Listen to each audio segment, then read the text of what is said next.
Hello, good day to one and all. This is Miss A. Krishna Sundar, Assistant Professor, Department of English, KAHM Unity Women's College, Mancheri. Today, we are going to discuss the poem titled as On Killing a Tree, written by Gieve Patel. The poem consists of 4 different stanzas, and today we are going to look at these 4 stanzas in detail. So before we step into the poem, a few words regarding the author, Gieve Patel. Now, Patel was born in Mumbai and he is regarded as one of the most prominent Indian writers. He is a medical practitioner. At the same time, he is a poet who was known in association with the Green Movement. So, as the name suggests, this is very much in connection with the protection of nature. So, you can see that one of the main themes in most of his poems is something connected with environmental issues and nature. His first collection of poetry was published in the year 1966. The next one, How Do You Withstand Body, was released in the year 1976, Mirroring in the year 1991. Apart from these poetry collections, he has also written 3 plays, Princess, Savaksa, and Mr. Behram. He is also a great painter. So if you look at the major share of works written by Patel, you can see 3 different themes which are reflected repeatedly in his works. One is class conflict, then comes frailty of body, which means the perishable nature of human body, and finally something in relation with nature. So if you look at this poem, the poem is all about destroying a tree. Now this is included in the collection titled as Poems, and this was launched by the great writer, the great poet Nizam Zekel. Now Zekel is another great Indian writer, a great Indian poet. Now this is all about man's cruelty to nature. The poem discusses the step-by-step process of cutting up a tree. It depicts man's callous nature and his insensitive attitude towards Mother Earth. It also depicts the tolerance of nature despite this cruelty meted out to her by man's selfish needs. So in short, this is a very powerful poem, but the author maintains a dispassionate tone throughout the poem. So what is this poem about? It is about the destruction of nature, how trees are destroyed for selfish human needs. It shows at the same time the indestructible quality of nature, because it is not very easy to destroy nature, because nature has got a power to get back to life very quickly. The tolerance of nature is also depicted within this poem. So now let's move on to the very first stanza. So the first stanza is all about how a tree grows within this earth. So the step by step, the slow procedure of its growth is mentioned in the very first stanza.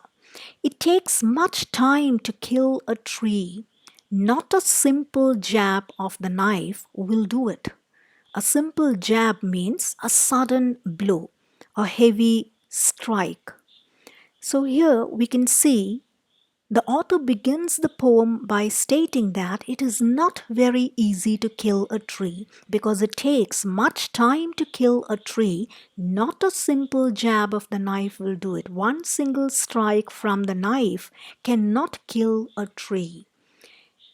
And now he states the reason behind it. It has grown slowly consuming the earth. So the process of its growth is mentioned here. Now those students from science stream will be able to understand this growth in a better way. So trees are in fact living beings, and the author is trying to equate the life of a tree with the life of a human being.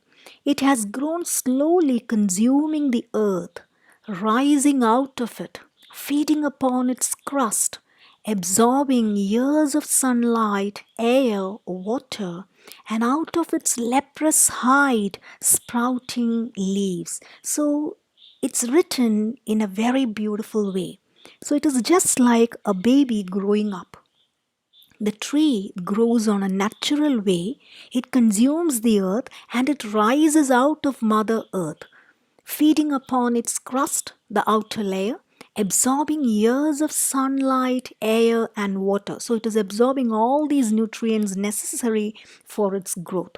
And out of its leprous hide, sprouting leaves. Now, this leprous hide, now leprous is in fact connected with the term leprosy, which means it is not a beautiful sight.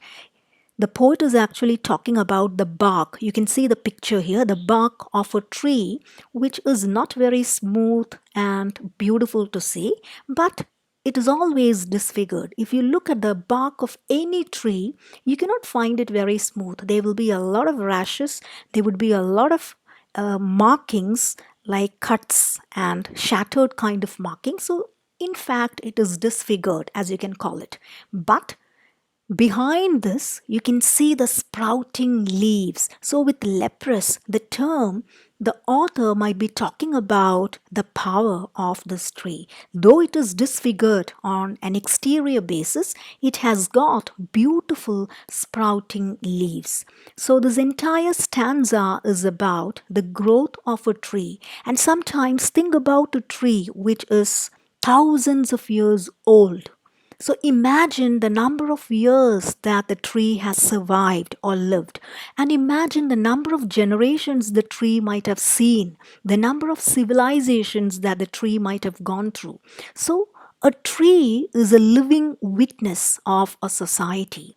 So the author says that a tree is just like a human being, but the only difference is that it is not very easy to kill a tree. A tree can in fact live for years and years. So it is not easy to cut the trees. It is not easy to kill a tree. This is what he says in the first stanza. Moving on to the second stanza. The second stanza is about how a tree has got its capability to regrow. So hack and chop. So look at the words used, hack and chop. So this is again striking hard, and chopping means cutting it down. So you can strike, you can give a sudden blow to the tree, but this alone won't do it. But these kind of blows alone will not help you to kill the tree. Not so much pain will do it. So maybe it can cause some pain to the tree, but it will not be something which can equate itself with the killing of a tree. The bleeding bark will heal. So again, he is comparing the tree with human beings. Otherwise, a tree can never bleed. Now, bleeding happens only with living things or human beings, definitely. So he's actually comparing it with a human being, and he says the bark bleeds. Now, you might have seen sometimes when certain parts of trees are cut down, there would be a watery liquid coming out of that part. Now, this is in literal language, you call it as the tears of the tree. So here he's talking about those tears or that kind of a wetness that you can see. He calls it, or he compares it with the bleeding part or the bleeding bark, which will heal, which means sometimes when a human being bleed, it might be very different because this bleeding can lead a man to death. But the case is different with a tree because this bleeding bark will heal because nature has got that power of regrowth. And from close to the ground will rise curled green twigs. So sometimes if you are not killing the tree completely, because if you're keeping some remaining parts of the tree there, definitely the tree will regrow. And sometimes we witness this. Now, sometimes when you pluck out certain plants or shrubs, within a few days or within a few weeks, you can see the very same plant being grown in the very same place, because nature has got this power of regrowth. Now, this is what the author says. Even if you kill the tree, even if you cut it down, if a little part of the tree remains, it will again rise back to life. Will rise curled green twigs, miniature boughs, means small branches will come out of it, which if unchecked, if you are not cutting that out too, it will expand again to former size. So just cutting the upper portion of a tree is not enough to kill the tree, because if you're just doing that, the tree will get back to life again. It has got the power to regrow. So a mere process of cutting and chopping will not kill the tree. A tree regrows with more power, and it is not easy to kill a tree. So he's actually speaking about the power of nature. In the third stanza, he tells us how to uproot a tree completely. No, the root is to be pulled out. So here he comes out with the secret technique. Now see, when we see this speaker talking about how a tree can be killed with the secret that its root needs to be uprooted, please do not mistake him and think that the author is talking in favor of killing trees. No, by depicting this side of the tragedy, he is actually against killing trees or destroying nature. So he says the root is to be pulled out of the anchoring earth. Now, anchoring here means the supporting earth, because the tree is supported by the earth. So the earth here stands as a mother. The earth stands as a mother figure for the tree, and the tree is just like a baby who is taken care of by the earth. It is to be roped, tied, and pulled out.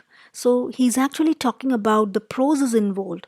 Now you might have seen how a rope is used to cut down trees. So a rope is used, it is roped, it is tied, and it is pulled out. You can see the picture here, how a rope is used and how the pieces of the tree are cut down. So it is to be roped, tied, and pulled out, snapped out, or pulled out entirely. So snapped out means just taken out right from its root.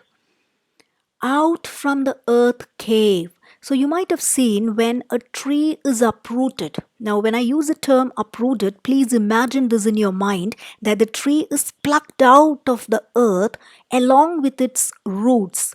Sometimes if it is a very old tree, the roots too would be very, very old, and it would be very much deep into the earth. So if you pluck that tree out, you can see the hollowness in the earth. You can see something like a cave there, out from the earth cave, and the strength of the tree exposed, the source white and wet. So he's talking about the power or the main part of the tree, which is the root. So he says root is a life source. So you just can't cut a tree by cutting off its branches, because the tree will regrow. But at the same time, if you take off the root, the tree is gone, because root is the life source. The source, white and wet. So he's describing this. The most sensitive. So the root is the most sensitive part of the tree, hidden for years inside the earth. Hidden for years inside the earth means it had been a part of this earth for a number of years. So just look at the relationship between the tree and the earth. The earth remains as a mother figure, and the tree is just like a baby who has been taken out from the lap of its mother. So this stanza discusses how the earth supports the tree, how the earth acts as a mother for the tree. At the same time, he also mentions the reality that the most sensitive part has to be ripped off, that is a root. The root has to be ripped off if you want to kill a tree. So please remember that he is actually advocating something which is against killing trees. So moving on to the last stanza. Now, this is about what happens to the tree once it is completely uprooted or once it is completely dead. Now, you just can't use the term dead, in fact, because that is a term that we use with human beings and animals. So, here the poet is using this term. Maybe he's talking about this term because he wants to bring a comparison between a tree and a human being. So, this is actually the post cutting process. What happens to the tree once it is cut off? Then the matter of scorching and choking. Now, scorching is actually burning the wood at a high intensity. Now, sometimes when you go to furniture marts, sometimes the people there would tell you about the kind of wood used. Sometimes they would say this is processed wood. Now, this has been gone through a lot number of procedures to make it into the present form. So, this wood, which is actually chopped out, goes through a number of processes before it becomes something else. So, the matter of scorching and choking, so see the terms used. It looks like a term which can be associated with a human being. So, scorching means the burning part, choking means you are struggling for life. So, scorching and choking in sun and air, browning. Because now, see, when the tree is uprooted, it cannot take the nutrients from the earth anymore. It cannot absorb sunlight, water, or air, and as a result, the color changes, the shape changes, the quality changes. So, this wood becomes brown in color, totally hardened, twisting, withering. Now, withering means fading out, which means the life in it is totally going away, and then it is done. So, with all these processes, finally the tree is dead because nothing remains in the tree because there isn't anything remaining anymore. So, the tree automatically dries up and changes its shape, color, and quality, the different processes that the felled tree undergoes. So, this is really a tragic part. It grows within the lap of earth for a number of years. Now, suddenly, one fine day, the human beings are coming and they are trying to destroy this tree. They uproot this tree completely. So, the tree suffers even after its death. So, even after it is destroyed, the selfish motive of human beings will not come to an end because they continue with their selfish motive, sometimes maybe commercialized kind of motive, where you can see the tree again will go through a number of processes. So, in totality, this is about the cruelty of man in relation with nature. So, through this poem, the poet is actually advocating his message by suggesting that trees are to be preserved or nature should be protected. So, with this, we come to the end of the explanation for the four stanzas. We shall meet again in the next lecture with the question answers discussed. So, thank you very much for your patient listening. If you have got any queries, suggestions, or if you need more assistance, please feel free to get connected with me in my email ID. So, thank you very much. Thank you.